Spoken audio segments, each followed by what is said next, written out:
Hi, welcome to Chamber Chat. I am Lisa Battiato, the Executive Director of the Greater Beech Grove Chamber of Commerce. Today our guest is John Ausbrooks. He is the President of Access Mobility Incorporated. Welcome, John. Thank you. To let our viewers know a little bit about you, can you share a little bit personally what you do? Sure. Access Mobility is a family business. I'm the president. We have been on the south side of Indianapolis since the 70s. We're a third generation company. My son works with me. And we provide home health equipment, mobility equipment, and accessibility equipment. Okay. I understand your family's operated on the south side for a long time. Can you give us some history behind that? Yes. Well, as a matter of fact, my family, my grandfather or grandparents and my parents both lived in Beech Grove. Dad grew up here, and they both worked at the Beech Grove train shops for most of their career. And I can remember vividly going down to Bosma's Dairy and having ice cream down there. And so Beech Grove has been part of our roots for a long time. The business has been on this south side of town since 1971. And in the earliest of days, we were known as Lift Chairs Incorporated. And all we did primarily were living room chairs that help people stand up. But now we've grown into a full service mobility company. And we not only do your traditional mobility and home health equipment, but we also do vehicle modifications, and we do lifts such as porch lifts for public buildings where you would raise a wheelchair up to a stage, things like that. And we also do a great deal of work in the new home building with residential elevators. That's become a big part of our business now. So I know from my own experience, I worked with the aging population in my past experience, and I know that there's a lot of the older population right now. I'm guessing you have seen an increase in business because of that. True, we have. Yeah. We've got a showroom that allows folks to come and find solutions for these common problems that they have just like aids for daily living, bathing aids and aids to button a shirt, your traditional bathroom safety items, grab bars and things like that. All of these items are found in our showroom, including some unusual products like bidets. That's a kind of a product you don't see everywhere. That's from overseas, isn't it? It's a origin. It's a helpful item. Yeah. But as far as the aging population goes, we're an idea store and a solution store. As a person gets older, maybe if they live in a two-story home, getting to that second story can be a problem. And so we carry things like stairway lifts so that they can glide up the stairs safely to get to bedrooms or whatever that may be upstairs. So we have a lot of solutions for the aging population. It's been sort of our passion for a long time. Most of the older population are on a fixed income. What means a payment do you accept, and it means insurance paying for a lot of this? And as a matter of fact, in our business, we are a non-participating provider, and the insurance side of it is not something that we work with. Okay. Our store is a cash and carry store, but what we have is incredible customer service, very fair prices, and the opportunity to try products before they buy it. How about someone like, I know my mom's getting older, I'm not really sure what she needs and doesn't need. I mean, you have people that can sit down with you and kind of give you an ideal, you know, what kind of things, like you talked about buttoning this shirt. I mean, I never would have thought of something like that. That seems a pretty clever idea. Yeah, we do. In our showroom, we've got folks that have many years experience, 10 plus. Nearly everyone has 10 plus years with us, where they can guide folks and give them a chance to tell us what their needs are, and then we do our very best to find solutions for those problems. One of the things that that we find frequently is that folks would like to have a living room chair that helps them stand up. And our showroom now has one of the largest selections of lift chairs in the Midwest. So mom can come in and sit in 1 or 2 or 3 or 10 or 12 different chairs to try and find one that's comfortable. Well, that's perfect. That way you don't get the wrong one. I understand there was a fire in your store recently. Can you share with us what happened? And sure, I'd be glad to. We have just come out of this fire. It was an electrical fire in our building, not in our area, but it was in our building, and there was a lot of smoke damage. And that has caused us to need to move while the repairs commenced. But in our move, our temporary quarters turned out to be a better place for us. So a lot of folks are familiar with our new place because it's actually our old place. We came from our store on South Emerson at 4855 South Emerson, and then we moved to Elmwood, and that's where the fire was. We've moved back to Emerson, and that's our permanent home now. So the fire is behind us. We have a brand new showroom. The showroom has given us an opportunity to bring product on that we maybe not have had before. It's a kind of a refreshing of more current type of product. And so we have a better selection than we've ever had. We've got more room than we've ever had. Just like the lift chairs, now we've got so much room that you can just come in and try and try and try. And so that's the case with a lot of our product lines now. Very nice. Where is your, did you give this, I don't remember, you gave the street address? It's the new address is 4855 South Emerson, and that's just north of Thompson, and just a little bit south of the Walmart on Emerson, next door to the Blockbuster Video. Prime location, actually. It's a good spot. Heavy area, traffic area. I go by it every day. So, yeah, good spot. Can you tell us what role Access Mobility has with helping people as they age? I mean, you talked about some of the items that you have. I mean, do you work with other organizations or? Sure, we try to make ourselves available to organizations in this industry. We try to be helpful and educate folks and go to as many shows and to as many assist groups and whatnot that we can get to, and but by far the best experience is to come into our showroom. People can see, I use the term an idea store, because there are solutions in there that folks just have never seen before. And so folks that come to the store get a broad offering of solutions. And it's much better to try things on, be hands-on about things, and trying to guess. But you do have a website, and on your website, do you have information about your products, or? Sure do. The website is accessyourlife.com, and it covers a broad overview of what we have. We're not really an internet retailer, so you can't necessarily go to our website and buy things, but it gives you an idea of what we have in our store, and gives the details of how to get to our store and whatnot.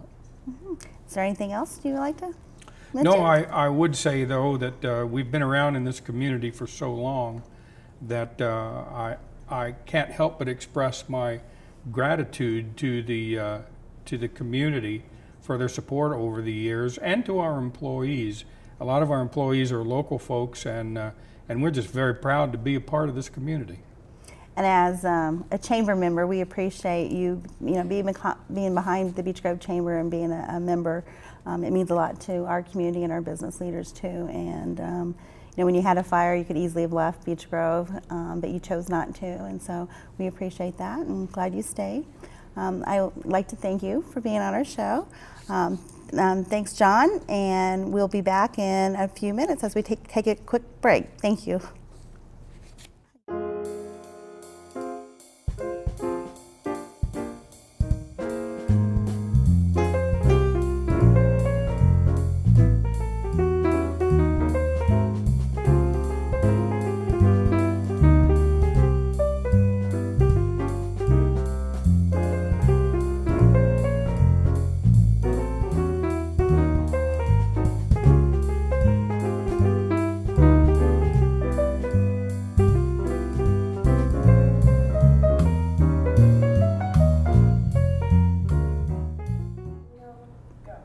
Welcome back to Chamber Chat, and I'm privileged to welcome our next guest, Steve Battiato. He is the Chief Technologist at Indy TeleData. Welcome, Steve. Thank you. You can tell the audience a little bit about yourself personally and what you do in your free time. Very good.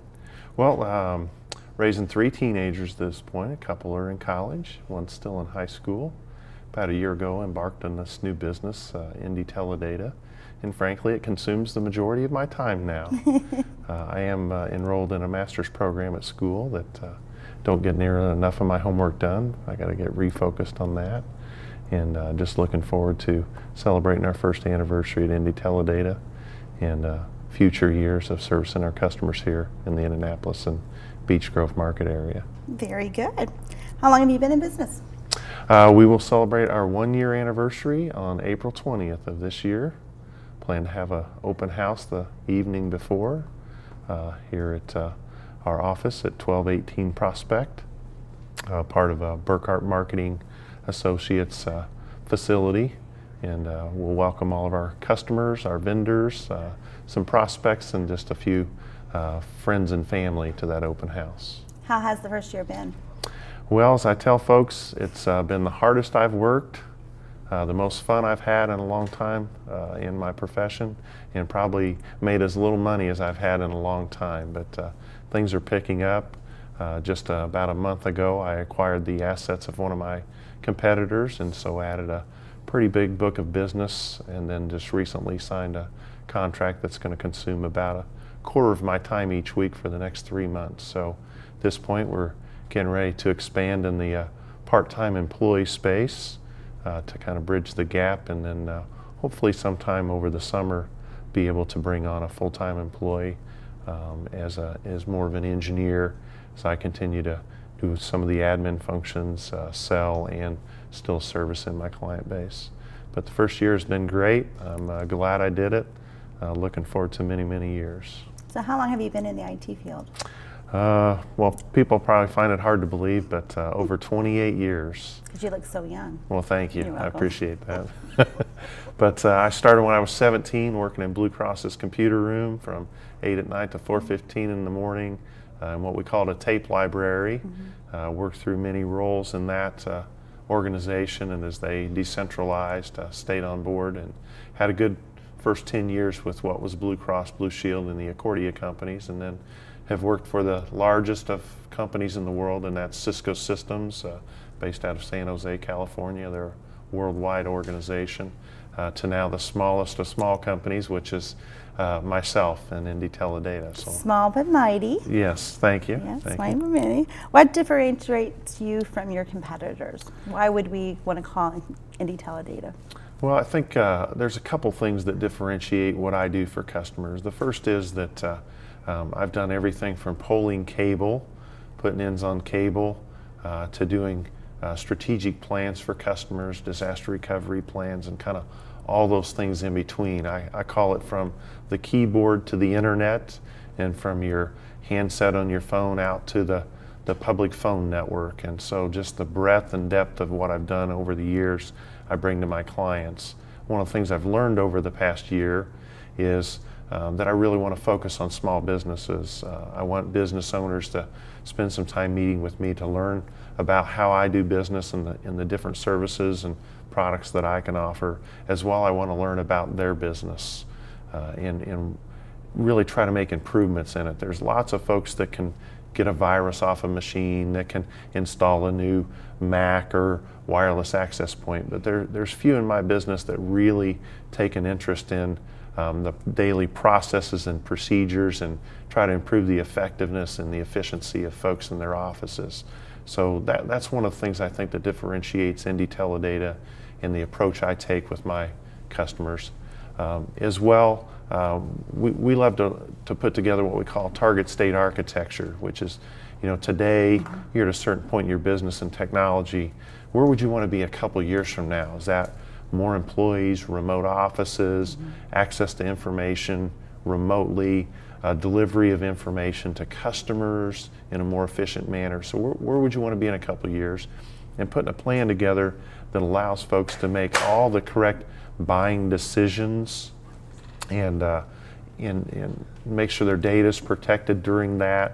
And so we lay out that 2-year plan. Once again, there's some folks that will come in and do an assessment, but it's kind of a point in time assessment where I really want to do a looking out 2 to 5 years. 5 years is a long time in technology. So most folks it's just a couple of years, and just make sure all those plans are in place and that we fill in any gaps that they might have in an immediate, and then help them budget so that they can strategically implement technology, whether it's new hardware or software, and not just react to it maybe when something's broken. It's kind of too late to get that information off when something's broke. So those couple of things I think differentiate us from our competition. Who is your customer? My customer is really that small business person, really from 1 to 50 people, really my sweet spot that I'm looking for. As far as geography is concerned, I've been on the south side of Indianapolis in the Beech Grove and Greenwood areas all my life, well connected into the community, enjoy running into folks and really taking a personal approach. So I'm looking for that 5 to 50 person company, although I've got some clients that are 1 and 2 folks, like the Chamber, and really across any vertical market. I don't focus necessarily on healthcare or banking or whatever. I use the term carpeted office, right? A little different than maybe some of the manufacturing places. And looking for those knowledge workers that depend on their computer each day, and where 10 minutes of downtime is 10 minutes of lost work time. If I can help them minimize that downtime, that's really good. So looking on the south side of Indianapolis, the Beech Grove, Greenwood areas for target customers. I really have customers across central Indiana at this point, and don't plan to shed those customers, but just makes sense, especially at $4 a gallon for gas, that we travel 5 or 6 miles as opposed to 50 or 60 miles for that customer. And then this recent deal that I just was contracted for was for a local high school, and once again doesn't fit into the target that I'm looking for. There's many more than 50 people there, but they're looking for a strategic plan, a 5-year plan for the school, and I have some expertise in that space and happy to have taken on that challenge. It's going to be a fun 3 months working with their staff, doing interviews, talking to some other vendors, because frankly I don't do everything, and there's things that I pull my network of people that I've established over the last 28 years into play. And so that'll be a fun project to do. At the end of the day, I'm looking forward to that mid-June date to sit down with the staff at the school and deliver that final product, which is should be a great roadmap for them, from staffing to the types of devices to the types of infrastructure, to are we going to go Mac or PC, are we going to do tablets or laptops, or are the students and faculty going to bring their own technologies. Even talking to the cafeteria about how we get the kids through the lunch line efficiently. When you only got a few minutes to eat, you don't want to spend your time waiting in line just to pay for it. So fun project I chose to take on, and looking forward to the fruits of that labor here over the next 3 months. So what is the evolution of technology and computers? What do you see happening? Well, there's a couple things. One is we continue to go more browser-based. So things that we used to load onto our local machines and carry around with us, many of those things we've pushed to the cloud now, whether it's your music or your Word files or your email, or it's your banking. Typically now you're getting through a browser and not through what we used to call a fat client, which was software that had to be loaded on a machine. That's an advantage for the consumer as well as the service provider. Now the service provider doesn't have to worry about software on 1,000 or 10,000 or 100,000 machines across the world. And for the consumer, if your machine has a problem, it breaks, hard drive goes out, you lose the monitor or power supply, you can just simply grab another device, either at your home or business, go to that internet site and gain access to it. So that's one of the big evolutions. We hear about cloud computing. Most businesses long-term will have a mixture of resources internally as well as some resources in the cloud. The other couple things that I see coming down the pipe, I was just talking to customers this morning about the Jetsons. You know, many years ago, although these students probably wouldn't remember, I definitely remember the Jetsons.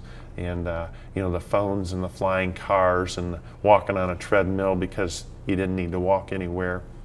But so there's a couple things coming down the pipe. One is, I think traditional keyboards are actually going to begin to be minimized. There'll be different types of input devices. One will be voice recognition, the other will be virtual keyboards. So many of our tablets today don't have a physical one, but it either pops up on the screen. There's even a keyboard now that's projected from a light source above your hand, and really you can do it anywhere on a table or on your lap, on any kind of flat surface. So that's one of the evolutions. The other thing that I think we'll begin to minimize is what we would call media. So, you know, it used to be we had floppy disks, and then we had CDs and DVDs, and then thumb drives and SD and XD and all this Sony memory that went into devices. And although there'll still be a need for that, I think it's going to be minimized. Just for example, your iPhone today, you can take a picture, and in just a few moments you could throw your iPhone in the ocean, and that picture's already been moved to the cloud, which then makes it accessible via computers, really, that anyone who has an internet browser could get to. So the two things I see changing probably most dramatically are the move away from the traditional keyboard, although oddly enough, you know, it hasn't been around for that long, to more of different types of input, and voice recognition's getting much, much better. And then the moving away from physical media to more of devices will have a little bit of memory on them, but will immediately push things to the cloud, which will then make them accessible by a multitude of devices and different locations throughout the world. Wow, you have a wealth of information and knowledge, and I appreciate that. I have a love-hate relationship with technology. When it works, I love it, and when it doesn't, I hate it. So yes. I'm experiencing some struggles right now. So not with this performance, but you know, back in the office. And so Sure. It's amazing how much you are dependent upon it, and when it goes away, and makes life a little bit more difficult, but to navigate. But people like you around, it makes it worthwhile. I like to thank you for your time. I really appreciate you for being my guest today, and wish Thank you you for well. having me. If you could remind our audience again when your open house is, and what your email address is, and how to contact you. Okay. So our website, start there, www.Indy TeleData. So INDY, tells a little bit about where we're from. Tele, T-E-L-E, a little bit about what we do with telephones, and then data, D-A-T-A. So INDY TeleData.com. My email address is steve at indyteledata.com. And yes, we just launched a new website. I encourage folks to take a look at the services and things that we offer folks, but more importantly, some of the folks we serve. It's been a pleasure servicing customers the past year, and in fact, your previous guest, John Ausbrooks, wrote a very nice customer testimonial that's available on our new website. So you can gain some more knowledge and information there. And then our open house will be April 19th from 4 to 7 o'clock at the offices of Burkhart Marketing Associates, of which I have an office space in there. And that is at 1218 Prospect Street, in a beautiful old Victorian home right in the heart of Fountain Square, which is not far from where I grew up as a youth, and excited to be a part of that near South Side community. It's a great location to work out of, convenient to the interstate, and many fun restaurants and things to do in the Fountain Square area. So I really appreciate you having me on today, and I look forward to watching Chamber Chat online. Thanks to our guest again today, and I also would like to thank Comcast Business Class for being our sponsor, and also a big thank you to the Beech Grove High School staff and students for producing this show. Thank you.